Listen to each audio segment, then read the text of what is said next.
I'm with Bill Stephenson, the cheese specialist at DPI Specialty Foods, a wholesaler of some wonderful food products. And Bill, there's all these great cheeses out there, but I get them home and I look at them and I'm like going, what am I supposed to eat? Right. Can you help me? Of course, yeah, no, it's a great question. A lot of people have a concern about whether or not they can or should eat the rind on the cheeses. Some cheeses have rinds, some don't, so that makes it pretty easy. Some have paper on it, some have wax. That's right. So, you know, paper, not so much, but the rinds, if it's a natural rind, which is pretty evident because there aren't too many other sort of choices. If you see a rind, there might be some wax on it or something like that. That's up to you if you want to eat the wax, but if it's a natural rind, typically it's edible. Whether or not it adds to the consumption, whether or not it adds to the enjoyment, I should say, is kind of a subjective question. But so just to kind of take, for instance, like Parmigiano Reggiano, this is a natural rind. It's an incredibly hard rind. Really hard. Not going to really be something that you would want to consume. However, a lot of people, when they get to the rind on that, they save them and they can use them to kind of flavor a soup or something like that. That's a great idea. It's edible from that sense. Whereas, you know, this cheese kind of looks funky. This is Cashel Blue on the outside, this rind, and you might be concerned as to whether or not you could eat that. It's the same mold that is on the inside of the cheese growing on the outside. Perfectly edible and would absolutely add to the enjoyment of this product. Another classic example, a brie-style cheese with the white mold on the outside. I mean, that's what makes that cheese brie. Okay. And so absolutely, I would recommend a lot of people that do cut rind. that off, though. They may. So is that a preference? You know, it's not one we should encourage. Okay.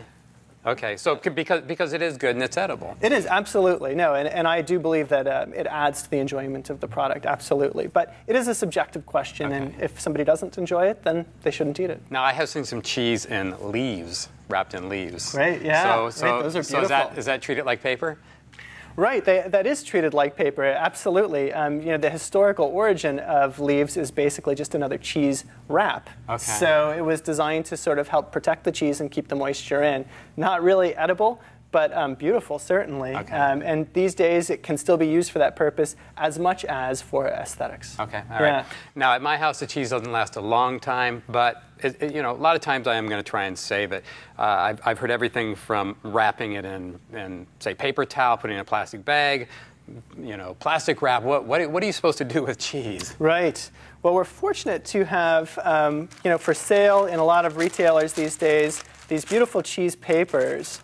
It's a special kind of a paper that is breathable for the cheeses. So it's not like wax paper. Not like wax paper, right. So the reason that you would want to use a paper like this when you're wrapping a cheese for storage at home is because you've got these beautiful rinds that are still alive on the outside of the cheese. And when we wrap them into a plastic wrap, for instance, then essentially we're suffocating that rind and we're not contributing to its further development. You're just basically killing it. So if it's something you're going to consume in a relatively short amount of time, probably not a big issue, but the best way to store it would be in something like a cheese paper. Now, when I buy it at the store, though, it's always in plastic wrap. Yes, that's a good point. I think it's something that the retailers would like to overcome, but the simple fact is that a lot of people shop with their eyes, and unfortunately, this is not transparent. So although it's a better wrap, we like to for see the what cheese, we're buying. We like to see what we're buying. So the retailers make it very.